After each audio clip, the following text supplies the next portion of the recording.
Apocalypse de Jean, chapitre 9. Le cinquième ange sonna de la trompette, et je vis une étoile qui était tombée du ciel sur la terre.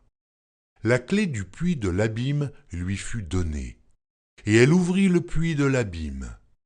Et il monta du puits une fumée, comme la fumée d'une grande fournaise, et le soleil et l'air furent obscurcis par la fumée du puits.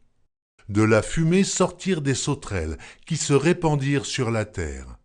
Et il leur fut donné un pouvoir comme le pouvoir qu'ont les scorpions de la terre.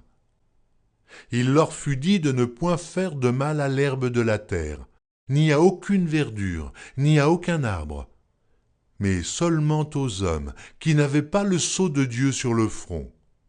Il leur fut donné non de les tuer, mais de les tourmenter pendant 5 mois. Et le tourment qu'elle causait était comme le tourment que cause le scorpion quand il pique un homme. En ces jours-là, les hommes chercheront la mort, et ils ne la trouveront pas. Ils désireront mourir, et la mort fuira loin d'eux. Ces sauterelles ressemblaient à des chevaux préparés pour le combat. Il y avait sur leur tête comme des couronnes semblables à de l'or, et leurs visages étaient comme des visages d'hommes.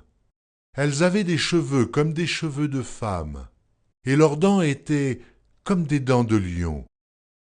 Elles avaient des cuirasses comme des cuirasses de fer, et le bruit de leurs ailes était comme un bruit de chars à plusieurs chevaux qui courent au combat. Elles avaient des queues semblables à des scorpions, et des aiguillons, et c'est dans leur queue qu'était le pouvoir de faire du mal aux hommes pendant 5 mois. Elles avaient sur elles comme roi l'ange de l'abîme, nommé en hébreu Abaddon, et en grec Apollyon. Le premier malheur est passé. Voici, il vient encore 2 malheurs après cela. Le 6e ange sonna de la trompette, et j'entendis une voix venant des 4 cornes de l'autel d'or qui est devant Dieu, et disant au 6e ange qui avait la trompette, « Délie les 4 anges qui sont liés sur le grand fleuve d'Euphrate. » Et les 4 anges qui étaient prêts pour l'heure, le jour, le mois et l'année furent déliés afin qu'ils tuassent le tiers des hommes. Le nombre des cavaliers de l'armée était de 2 myriades de myriades. J'en entendis le nombre. Et ainsi je vis les chevaux dans la vision, et ceux qui les montaient, ayant des cuirasses couleur de feu, d'hyacinthe et de soufre. Les têtes des chevaux étaient comme des têtes de lions, et de leur bouche il sortait du feu, de la fumée et du soufre.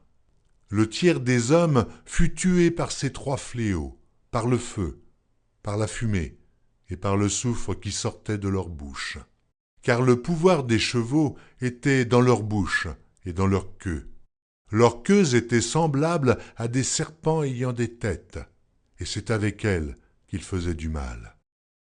Les autres hommes qui ne furent pas tués par ces fléaux ne se repentirent pas des œuvres de leurs mains, de manière à ne point adorer les démons et les idoles d'or, d'argent, d'airain, de pierre et de bois, qui ne peuvent ni voir, ni entendre, ni marcher.